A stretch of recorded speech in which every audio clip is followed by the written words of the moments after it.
Hello, this is Mark Satterfield, and welcome to the Velvet Rope Playbook. Tonight's chapter: The Insult That Made a Marketer Out of Mac.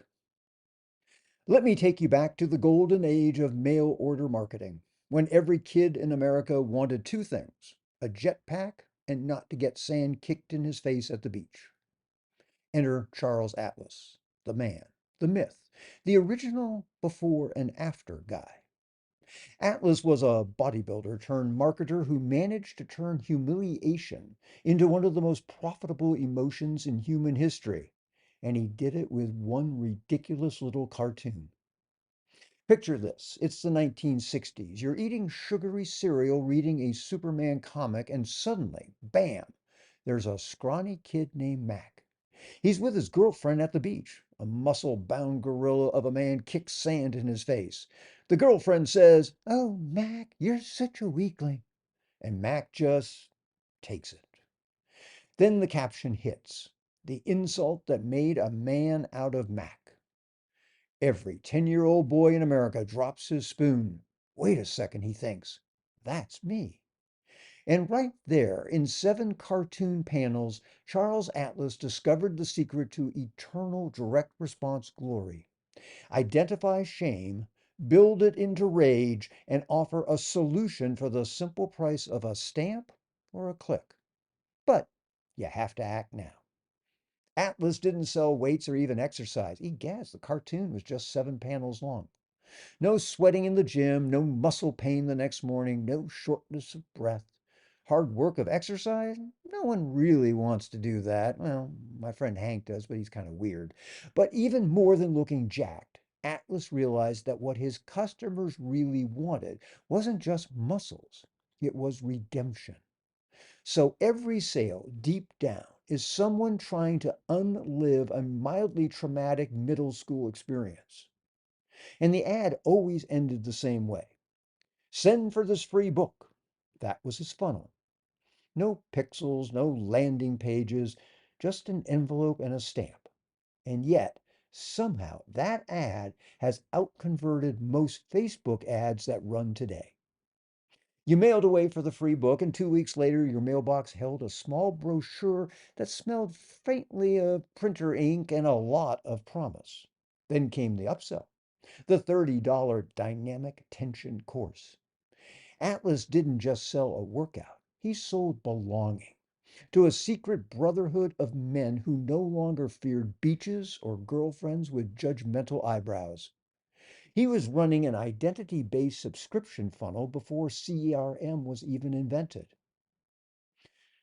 So, quick break. While we're on the topic of transformation, if you love hearing about the wild, hilarious origins of marketing genius and you'd like to build your own client attraction superpower without the sand, the beach, or the tragic short shorts, head over to getwealthyclients.com.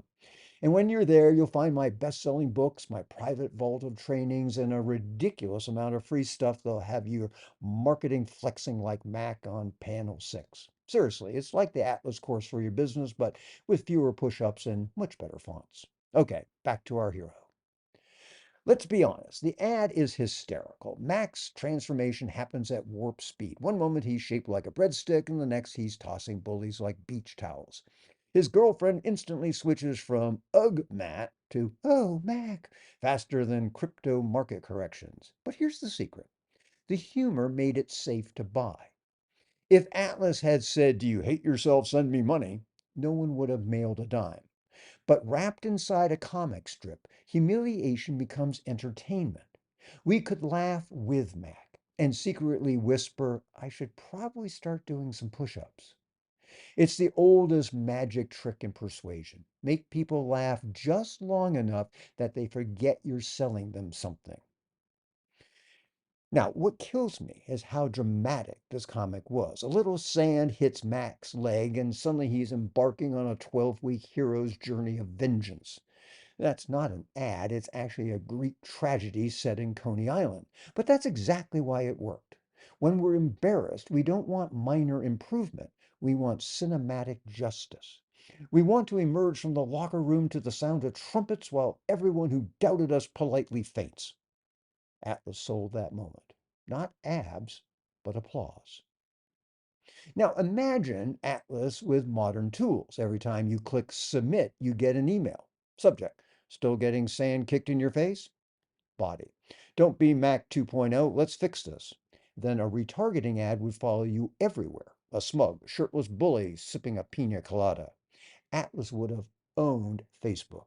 He'd have a 997 course called Dynamic Tension Elite Beach Revenge Edition. And every funnel hacker on YouTube would quote him like scripture. Meanwhile, the rest of us, marketers today, love to act sophisticated. We talk about funnels and conversion rates as if we're doing brain surgery. But deep down, we're all just Charles Atlas with Wi Fi. Same psychology, slightly better underwear.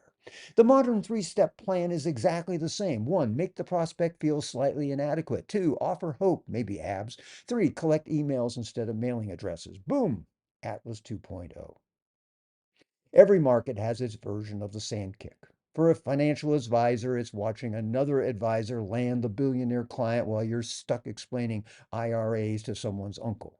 For a realtor, it's when your client ghosts you for an agent with a logo that looks like it was designed by Cartier. And for a consultant, it's seeing your prospect hire a guy named Chad because Chad has a better vibe. Everyone has a bully. Everyone wants their panel six. Atlas' genius was that he drew it for us, literally. Now, imagine Mac today. He'd be on the Joe Rogan Experience. Episode 4792, How I Turned Humiliation into Hypertrophy. He'd be sipping a kale shake saying, it wasn't about the sand, it was about proving to myself I could be more. Cut to Atlas nodding like a proud dad thinking, that's another 30 bucks. Now, fast forward to modern times. Dollar Shave Club, same story. Overpriced razors equal the new sand. Old Spice, you still smell like a math teacher? Unacceptable. Apple, you're still using a PC? Oh, sweetie, no. Every brand is just Atlas with a different soundtrack.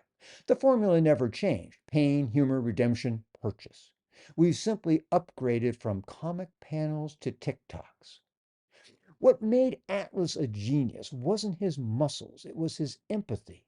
He looked at every awkward, underconfident kid and say, buddy, I see you. And I believe you can become the hero of your own beach episode. He took shame and turned it into comedy and then into cash. That's world-class persuasion. Today's marketers try to sound smart. Atlas just made people feel seen. He didn't over-explain the mechanisms of dynamic tension. He just said, it works. And somehow, against all logic, it did. Charles Atlas died in 1972. His ads ran until the 80s. That's staying power. The man built a funnel so good it survived bell bottoms. Same ad, same cartoon, same emotional gut punch. Because the human condition doesn't need an update. The skinny kid becomes the anxious office worker who becomes the overworked entrepreneur. Different costumes, same plot. So grab a notebook. Write down the insult your ideal client secretly fears. Then write down the triumphant comeback they crave. Now build your message around that. Congratulations, you've just invented your own insult that made a man out of Mac, or woman, or consultant. Same energy, less beach sand. Now, if you'd like to learn how to turn your own humiliation to redemption story into marketing gold without tan lines, well, go over to getwealthyclients.com. And when you're there, you'll find my books, my courses, and yes, a vault of free resources that will help you attract affluent clients with humor, confidence, and really zero need for push-ups. It's like the mail order dynamic tension course, except for your brand self-esteem. And guess what? Shipping is instantaneous. Charles Atlas proved that people don't buy products, they buy revenge arcs. So the next time you're writing copy or planning a pitch, ask yourself, who's kicking sand in my prospect's face? And what does redemption look like when they finally flex back? Because somewhere out there, Mac is still walking down that beach. The bully's still jealous. And the rest of us, we're just trying to write ads half that good. And if you ever forget how, remember, getwealthyclients.com. It's the modern day version of mailing off for that free book. Except when your package arrives, it won't smell like printer ink. It will smell like victory and freshly printed invoices. This is Mark Satterfield. Thanks for listening to this chapter of the Velvet Rope Playbook. I'll be back at you soon with something new. But until then, bye for now.